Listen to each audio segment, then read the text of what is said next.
Sagittarius, welcome back po dito sa Daily Dose of Tarot 111. Kamusta ka ngayon? I hope nasa mabuti kang kalagayan, pampisikal, mental, emosyonal o spiritual man yan. Ang video po natin na ito ay para lamang sa mga may malalawak na kaisipan. Kaya po, kung hindi kayo nakaresonate dito, try ninyong panoorin yung inyong other signs, Moon, Rising, or Venus. At kung bago lamang po kayo dito sa aking channel, please subscribe and hit the bell button para lagi kayong updated every time na meron akong uploads. Kung nais mo namang magpa-private reading, ritual, mag-avail ng ating TRS bracelet at ng ating EEA, makikita mo yung link sa description box at dyan sa comment section, nakapin po yan. So, yan yung ating link. So, mag-ingat kayo ha. Tayo ay Facebook page. Tandaan nyo po yan. Hindi tayo Facebook account. Kasi may nanggagaya sa atin. Chinek ko ngayon, 3 na sila. Oo. Chinek ko using my personal account. Ayun. 3 na yung nanggagaya sa atin. Ipopost ko dito sa community natin. At kung hindi naman po kayo mag-i-skip ng ads, maraming salamat. At mag-iwan na rin kayo ng bakas dyan sa comment section para malaman ko naman sino ba yung mga Sagittarius na laging active dito sa ating channel.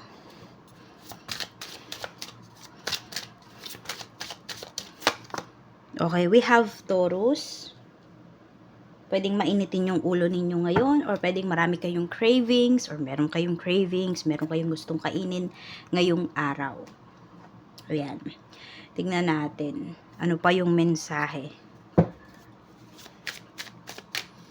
Pwedeng meron din kayo makaka-deal na Taurus. Some of you naman, pwedeng this is your moon sign. We have 8 of Pentacles. Mukhang meron kayo ditong tinatrabaho and sobrang inip nyo na towards dun sa tinatrabaho nyo na yon, towards dun sa pinagkakaabalahan po ninyo. Check naman natin yung kaperahan mo. Sobrang sipag ninyo ngayon naman at the same time, no?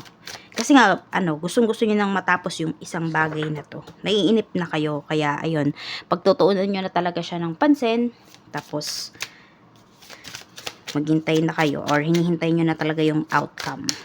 Sa kaperahan, we have King of Cups.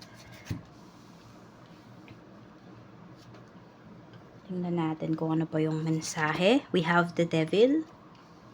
Merong nagmamanipulate dito pagdating sa kaperahan mo. We have the Hanged Man. Hindi ka makausad because of this. So, some of you, ito ngayon, yung hinihintay po ninyo or yung pinagkakaabalahan ninyo. Yung need na talaga ng atensyon ninyo. So, pwedeng ito po ay about sa utang. Ayan, kasi hindi kayo makakilos. Parang ang bigat po ng kaperahan ninyo, ng buhay ninyo because of this. Kaya din yung iba, todo kayod kayo. Diba, na pwedeng naghahanap kayo ng extra income para mabayaran na po ito. At meron naman dito, pwedeng, baliktad, Sagittarius. Pwede na, sa inyo naman po, may utang yung taong to. Tapos, ikaw yung, alam mo yon, ikaw yung namumroblema ngayon. Dahil hindi nagbabayad. So, connected ka pa rin sa taong to. Kaya tuloy, meron po sa inyo, nasasagap nyo talaga na pag may problema yung taong to, parang nadadamay ka. Kahit na meron ka namang other source of income. Kasi pinahiram mo siya eh. 'Di ba? Nagtiwala ka sa kanya. May na-open na, sabihin natin, na parts of yourself towards that person. Yung iba pa naman sa inyo is, kayo, empath. And yung iba naman po ay, yung mga pinahiram po ninyo ng pera, ganyan, ay psychic vampire or energy vampire. Kaya nakukuha talaga nila yung swerte mo. Kaya mag-iingat ka dito, no? Mag-iingat ka sino ba yung mga papautangin mo, pahihiramin mo ng pera. At kung kayo naman ngayon manghihiram, tignan nyo rin, kanino ba kayo nang hihiram? Tignan nyo rin yung energy nung tao. Sa career naman, so may struggle dito yung iba sa inyo in terms of finances. Sa career, we have 8 of Swords. Meron hindi makapag-work. Queen of Cups. May hinihintay kayo rito. May nangako ba sa inyo? Nabibigyan kayo ng trabaho, ganyan. We have the Emperor. So, wag na kayong umasa doon. Maghanap na kayo ng other options, other work opportunities. For some of you naman, maaring ayaw kayong pagtrabahuhin sa Sagittarius ng asawa po ninyo. Ayan. Whether, yung wife mo ba yung nagtatrabaho or yung husband ba, yun. Basta, ito, ayaw paalisin, ayaw palabasin ng bahay. Diyan lang sa bahay, diyan So, ang pwede mo palang hanapin is work from home. Kung mapapag-usapan po ninyo. Yun yung hanapin mo na trabaho. Kasi ngayon iba sa inyo, ayaw kayong palabasin dito. I don't know kung obsessed or possessive ba yung person mo. Kaya ganyan. Tapos sa career din, kung meron naman kayong current job, merong nagkakagusto sa inyo rito, pwedeng isa sa mga boss mo or mataas yung position dyan sa work. Kaya mag-iingat ka rin, lalo na yung iba sa inyo kung kayo po ay may asawa. Kapag ganyan, 'di ba, wala kang peace of mind, tapos mag-aaway pa kayo ng asawa mo, mas mabuti pa kung aalis ka na lang sa trabaho kaysa ganyan. Pero depende pa, ayun, sabi nga sa inyo, ayan, pinaghahanap nga. Yung iba sa inyo na may nalilink sa inyo dyan sa work, or yung asawa mo, baka siya yung nalilink sa work, sa ka-work niya, yun di pong ganun. Hanap na lang daw ng trabaho. Mas may peace of mind pa kayo. Hindi lang siya, pati ikaw. Sa love life naman, we have the Fool. Tignan natin kung ano yung energy.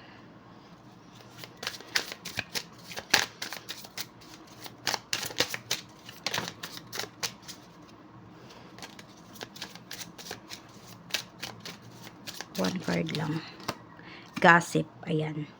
Sabi dito, spreading rumors, petty conversations, mirroring your image, making you feel the fool. The fool, parehas. You see? Pwedeng meron dito. May ginagawa talaga yung person mo behind your back. Pero, sa'yo niya, sinisisi. Kung bakit nagkaroon ng iba. Meron po dito, ikaw pa yung pinagbibintangan niya. Meron din dito, nagkakalat ng maling balita pagdating po sa'yo. Pwedeng naniniwala din yung person mo. Kaya mag-iingat ka.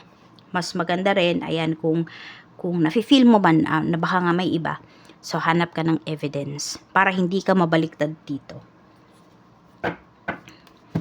Ayan po. Yung iba sa inyo, ginagawa talaga kayong fool nitong person mo. Pinapaikot-ikot po kayo. Check natin pagdating naman sa health. We have 7 of Swords. Some of you, ngipin yung naano ko dito, Sagittarius. Okay, so baka yung iba sa inyo, need nyo nang magpabunot. We have 10 of Pentacles. Ace of Wands. Yes, yung iba nga po sa inyo. Pwedeng meron din dito, may maintenance kayo. Di ko alam kung may gout ba yung iba sa inyo or arthritis. Pwedeng meron dito for for surgery na. Hindi na siya madadala sa gamot. So, yun yung option, no? Isa sa mga option po ninyo.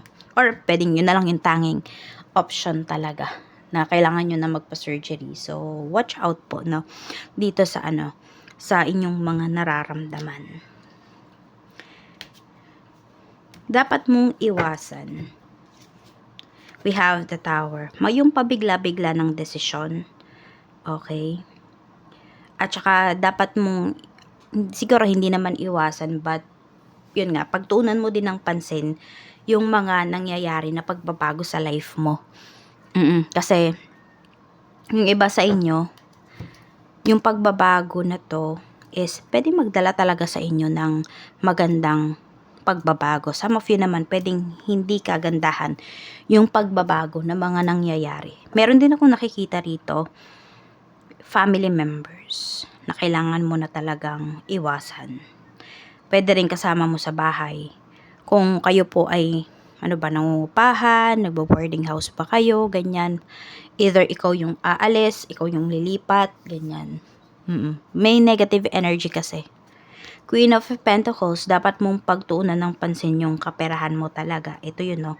Diba, kung may hinihintay ka rito at yung iba nga sa inyo may pinautang po kayo, singilin nyo na talaga. Or ganito, kung hindi naman sobrang laki yung inutang sa'yo ng tao na yon, yung talagang masasabi natin na mapapalampas mo, na hindi na siya magbayad, palampasin mo na. I-cut mo na. Oo, yung ikaw na yung kunwari, i-block mo na yung tao na yon, yung tipong ganon. Gawin mo na para yung pangit niyang energy, hindi mo na nasasagap. 'Di ba? Hindi niya na napapadala sa'yo. Kasi kinlose mo na kung ano man yung gap na yon na nabuksan mo nung pinahiram mo siya. So, yun po. Yun yung pwede ninyong gawin. Isa sa mga pwede ninyong gawin. Gawin nyo na po. Kasi naaapektuhan talaga kayo. Meron dito. Hindi naman lahat sa inyo. So, tingnan naman po natin ano ba yung lucky color mo. Red and yellow. At ang lucky numbers mo naman ay 53, 51, 19, 36, 3, and 15. Maraming salamat po. Mag-iingat ka and more blessings to come sa'yo, Sagittarius.